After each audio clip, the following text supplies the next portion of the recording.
Ladies and gentlemen, firstly, thank you very much for the invitation. My understanding is that this is a particularly important year for the Ireland-U.S. Council, celebrating your 50th anniversary, which is a milestone indeed, an idea born at the time of the imminent visit of the then President John F. Kennedy. And you have a lot of achievements chalked up since then. I suppose in terms of business, commercial, economic, personal relations between our two countries, the Ireland-U.S. Council has made a very significant contribution, and I would like to acknowledge that. But reflecting back over the 50 years, this is a country transformed in that time. But really, when you look back over those 50 years, it is really a transformed country. And the role of foreign direct investment and the role of American companies really can't be exaggerated. We, of course, get a very disproportionate share of that foreign direct investment from the United States. And that script that I refer to contains a great deal of detail in that. You know, some 500 companies, 100,000 people at work here. It really has made a major contribution in terms of modernizing this country, in terms of providing a cadre of professional managers, bringing technology and innovation, and so on. It has made a very major contribution. And if the indigenous sector remains still to be built out as well as we would like, that indigenous sector has spawned a great deal of startup companies and innovative companies over that time. As a result, Ireland is now a global location of choice for foreign direct investment, and that is especially significant. Having said that, we're in a bit of a hole at the moment. There's no doubt about that. But I venture to say that I think the ice is cracking. I think the election next Sunday of Hollande will make a major contribution to a dimension of this problem that is weighing heavily on us. I'm not sure how it can be argued that while there's turmoil at the heart of the Eurozone, that somehow or other we can get back on the road to economic recovery here. I don't believe we can. I believe that no matter how fast we run, we're only standing still while there is lack of stability at the heart of the Eurozone. And that's why the treaty that we have to deal with between now and the 31st of May is so important. I do think that Francois Hollande will win the election. I do think that that will have a significant formative influence in the direction of European policy thereafter. It's wrong to present Hollande as he has been presented in some of the media here, to the effect that he wants to dismantle the Stability Treaty. He has never said anything of the kind. He has never said that he wants to unpick the financial disciplines in that treaty. But what he has said is that it's insufficient of itself to return Europe to growth. And I don't think any economist can dispute that. And that therefore what he intends to do is to add to that treaty growth and stimulus measures that he has spelt out on the campaign trail. And I don't have any doubt but that his first act will be a compact for growth.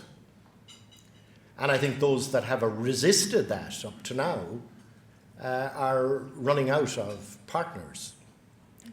I mean, when you look at the Netherlands, in the Netherlands. They were the most pious advocates and high disciples of orthodoxy, very uncooperative, tending to denigrate the efforts of countries that, for reasons we don't need to go into, got into trouble. And the government in Holland has now fallen apart. There are particular reasons for that. Particular reasons, for example, brought on by immigration and by the stance taken by the very far right in Holland, so that the arch apostles of the orthodoxy that was condemned and criticised even by the IMF is now falling apart. So I think there is a palpable change of mood in the European landscape, a palpable change of mood. I think, for example, the decision of the new governor of the European Central Bank, Draghi, to inject something like €1 trillion into the banking system in the Eurozone has been transformative. I think that it hasn't got the kind of attention that it deserves. And in terms of preparing the ground for change, I think it has been a major influence. I think once the Stability Treaty was agreed, I think that Mrs. Merkel finds herself in circumstances where she can afford to facilitate the growth agenda in a fashion that wasn't practicable in Germany prior to its negotiation. So we are not saying to the Irish people that the Stability Treaty is an adequate response to the crisis we're in, but we're saying it's a necessary, if insufficient, step, and that it's critical that we get that yes vote. May I just say this in conclusion? We have to recast the Irish economy. At the height of the boom, some 18% of this economy was due to construction. Nowhere in the modern Western world was that sustainable. It's now about 3%. If it could be got up to 7 or 8%, that would be about right. But those transaction taxes and the rest that have fallen out as between that figure and 18%, we will never see again. And we don't particularly want to see it again. So, that's a huge challenge in terms of filling in the gap. And that's the challenge that confronts us. And unfortunately, too much time has been devoted to restructuring the banks and other necessary decisions, interactions with the Troika, and all that kind of thing. But the attention has now to turn to growth and stimulus of the economy here at home.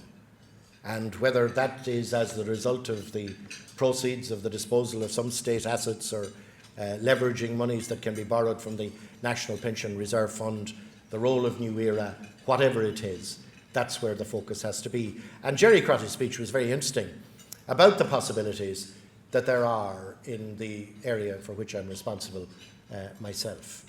There is no doubt there are tremendous opportunities in the green tech, clean tech area. There are exciting possibilities in terms of our bountiful advantage in the area of renewables. But as Jerry has said, in a small market like this, we cannot cope with the, for example, electricity generation from renewables capacity that we have, because we don't need it. And in those circumstances, whereas we are very comfortable about being able to make our mandatory European targets in terms of renewables, and in electricity generation, for example, that'll be 40% by 2020. We can't really exceed that without developing an export sector. And it is that particular matter that we are discussing with the British government in terms of the development of an intergovernmental framework that would facilitate the dispatch of energy from here to Britain. There's a mutual win-win possibility because the Brits need energy, the Brits need access to renewable energy in terms of meeting their own targets, and we have especially propitious wind resources. So that is immensely important. And in the part of the country in which Jerry Crotty is locating a hugely significant plant. I mean, there's at least one woman in the audience who knows Killala well, but for the rest of you who might not know it so well, it's a particularly beautiful part of the world. And the further you go from Killala, the more it's unchanged in the last 10,000 million years. Beautiful part of the world. But the kind of plant that Jerry Crotty is talking about would be a tremendous boost in that area. And we have that capacity in the energy area. And it is for that reason, for example, that I will be in Castlebar tomorrow morning launching Grid West, which is a 280 million euro investment to refurbish the grid, because we can't avail of the renewable capacity that is there as an indigenous resource unless we build out the grid. That's sine qua non. We have to refurbish the grid, and that's why that project is being launched tomorrow morning. So there are fantastic possibilities for Ireland there to develop an export sector that can provide jobs, that can be a major element in import substitution, because we import all of the fossil fuels virtually that comprise our generation of energy here. So huge bill, 6 billion each year for the importation of fossil fuels. It can make a major contribution to that. So I'll start my script now.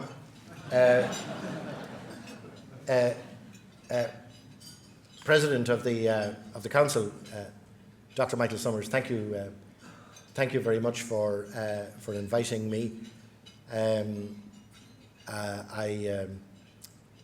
I probably think that some people in the audience wanted a major contribution on energy. That has been done elsewhere. I do honestly think that stability is a precondition of investment, and that investment is a precondition of jobs. And that's why, whatever you think of the treaty, it has to be passed. I can't see into the future. I was talking to Jerry there about when I was a student in the United States. There was a tremendous program at the time called Crossfire in the heyday of the late 60s and the Vietnam War, where the novelist and would-be Democratic politician Gore Vidal was in nightly contest with William F. Buckley Jr., who was an especially right-wing commentator at the time.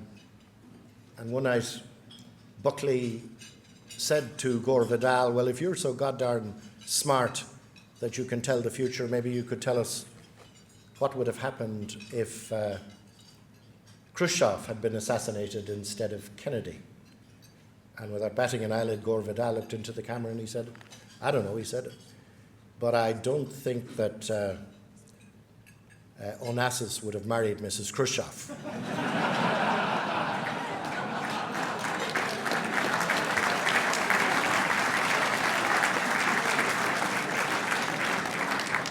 Likewise, I can't see the future, but you know what I mean.